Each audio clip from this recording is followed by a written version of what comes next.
bukan berarti bisa kamu samakan, bukan berarti bisa kamu samakan hubungan malaikat dengan Gusti Allah. Keimanannya loh ya, bukan berarti bisa kamu samakan keimanan malaikat kepada Allah dan keimanan para sahabat dengan Nabi kita. Tidak sama, tidak sama. Karena malaikat dan Gusti Allah ini adalah makhluk gaib, yang dan Gusti Allah ini adalah makhluk gaib, yang dan Gusti Allah ini adalah makhluk gaib yang kita ini belum bisa melihatnya. Jadi jangan disamakan tingkat keimanannya dan juga cara keimanannya, jangan disamakan.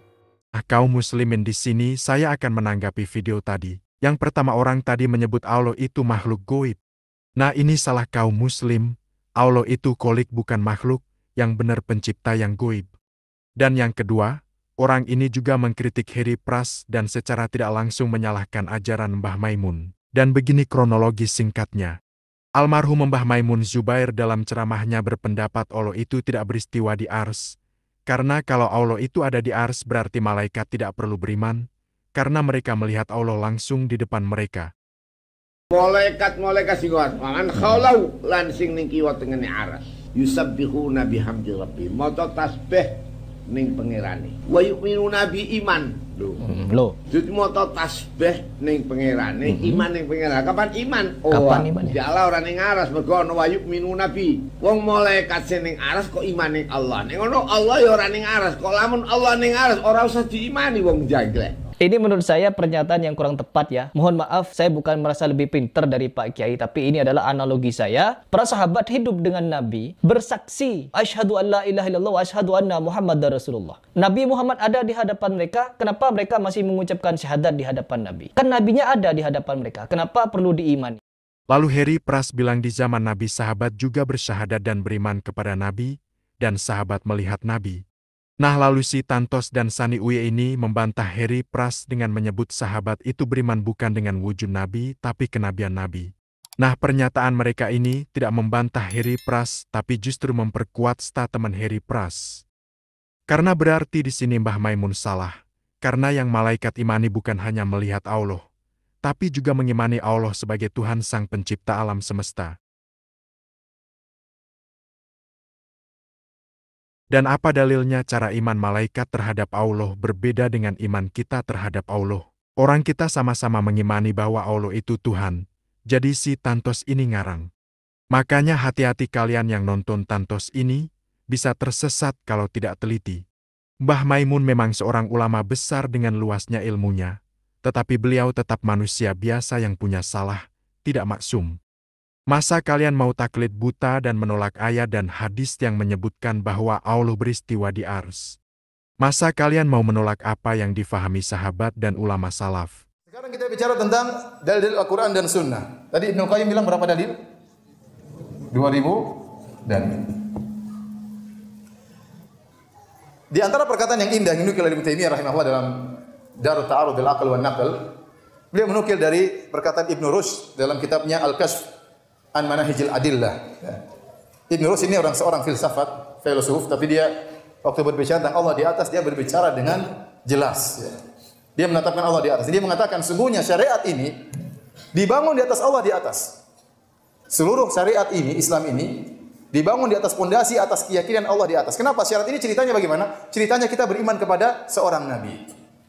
Nabi ini dapat wahyu. Yang turunkan wahyu siapa? Allah. Dari mana? Dari atas. Turunkan lewat malaikat. Malaikatnya turun dari mana? Dari atas. Ini syariat kita dibangun di atas pondasi bahwasanya Allah berada di atas. Kemudian terlalu banyak dalil. Malaikat turun dari langit. Malaikat mengawasi para hamba-hamba Allah Subhanahu wa taala. Terlalu banyak dalil. Malaikat akhirnya ngelapor ke atas. Malaikat naik turun dan seterusnya. Terlalu banyak dalil sehingga beliau mengatakan seluruh syariat Islam dibangun di atas pondasi bahwasanya Allah berada di atas. Karena dalil terlalu banyak. Seandainya semua dalil ini kita katakan dalil mutasyabihat, jadilah seluruh syariat ini adalah mutasyabihat dan ini tidak benar.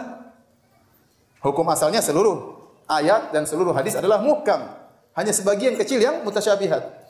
Tapi kalau kita mengatakan dalil tentang Allah di atas seluruhnya ayat mutasyabihat, maka seluruh ayat menjadi apa? Mutasyabihat. Kalau kita bilang bahwasanya dalil-dalil yang menunjukkan Allah di atas harus ditakwil, maka jadilah seluruh ayat-ayat dan dalil harus ditakwil. 2000 dalil harus kita takwil. Jadilah Al-Quran itu bukan kitabul huda, bukan kitab petunjuk, tapi kitab teka-teki karena butuh ditakwil seluruhnya. Betul kata Ustadz Firanda kaum muslimin, masa 2000 dalil harus ditakwil dan Allah itu menurunkan Al-Quran sebagai petunjuk yang jelas, bukan kitab teka-teki. Kita lanjut videonya kaum muslim. Nah, padahal Al-Quran itu sangat jelas. Inilah yang membuat Al-Juwaini, ya, Al-Ab sang ayat, bukan Abdul Mali Al-Juwaini, tapi kalau tidak salah Abu Muhammad Al-Juwaini dalam risalahnya, Risalah fi Itsbati Al-Istiwa wal Fauqiyah. Saya bacakan perkataan dia indah, ya. Sehingga akhirnya merubah dia meyakini bahwasanya Allah berada di atas. Dia salah ulama dari mazhab Syafi'iyah. Dia berkata, "Fakuntu kal mutahayyir al-muttarif fi tahayyurihi." Aku seperti orang yang bimbang, seperti orang yang ragu. Dia ingin mengatakan Allah di atas tapi dia ragu. Wa kuntu akhafu min itlaqil qaul bi itsbatil ulu wal istiwa wan nuzul makhafatal hasar wat tasbih. Kata dia, aku takut ingin mengatakan Allah di atas, Allah beristiwa. Aku takut terjerumus dalam mentasbih atau pembatasan-pembatasan yang tidak benar. Wa ma adzalik. Namun fa idza tala'tu nusus al-warida fi kitabillah wa sunnati Rasulillah sallallahu alaihi wasallam ajiduha nususan tushiru ila haqa'iqi hadhil ma'ani. Tapi kalau saya menelaah dalil-dalil dalam Al-Qur'an maupun sunnah, saya dapati dalil-dalil semuanya yang menunjukkan akan hal ini. Wa ajidu Rasul sallallahu alaihi wasallam qad sarraha biha mukhbiran an rabbih wasifan lahu biha. Dan aku mendapati Rasulullah SAW dengan tegas menyatakan dalil-dalil tersebut, mengabarkan tentang Allah Subhanahu wa taala, mensifati Allah Subhanahu wa taala. Kemudian kata beliau, perhatikan di sini, wa a'lamu bil terror, dan aku sungguh yakin tanpa keraguan lagi, ya, dengan pasti annahu sallallahu alaihi wasallam kana yahduru fi majlisi syarif wal alim wal jahil wal dzaki wal balid wal a'rabi wal jafi. Aku yakin majelis Nabi dihadiri oleh berbagai macam orang. Ada yang mulia, ada orang yang martabatnya tinggi, ada orang alim, ada orang jahil, ada orang yang pintar, ada orang yang tidak pintar, ada orang Arab Badui. Majelis Nabi yang hadirkan banyak. Ada Arab Badui yang kencing ke masjid, ada orang Badui yang begini, macam-macam, berbagai macam model. Ya. Ada sahabat yang cerdas, ada yang tidak begitu cerdas, berbagai macam model manusia. Kemudian kata beliau, "Tsumma la ajidu syai'an yaqubu tilka an-nusus allati kana yasifu rabbahu biha la nassan wala zahiran mimma yasrifu an haqa'iqiha." Sekian banyak Nabi berbicara tentang Allah Subhanahu wa taala, bahwasanya Allah di atas, namun tidak satu dalil pun Nabi pernah mengatakan, "Wahai para sahabatku, selama ini saya ngomong-ngomong begini, maksud saya adalah begini. Maksud saya Allah tidak di atas." Wahai para sahabatku, selama ini saya mengatakan tentang sifat tangan, sifat wajah, maksud saya Allah tidak punya tangan, Allah tidak punya wajah. Rasulullah tidak pernah berucap demikian satu hadis pun. Seandainya ada satu nas saja Nabi mengatakan maksud saya selama ini hanyalah sekedar kiasan, maka kita akan mentakwil seluruh ayat-ayat tersebut meskipun ribuan dalil. Tapi ternyata kata beliau tidak satu dalil pun Nabi pernah mentakwil hadis-hadis dan dalil-dalil tersebut tentang sifat ketinggian Allah Subhanahu wa taala. Baik. Jadi dalilnya terlalu banyak tentang bahwasanya Allah di atas, dan kita sudah pernah bahas tentang bagaimana dalil-dalil tentang Allah di atas.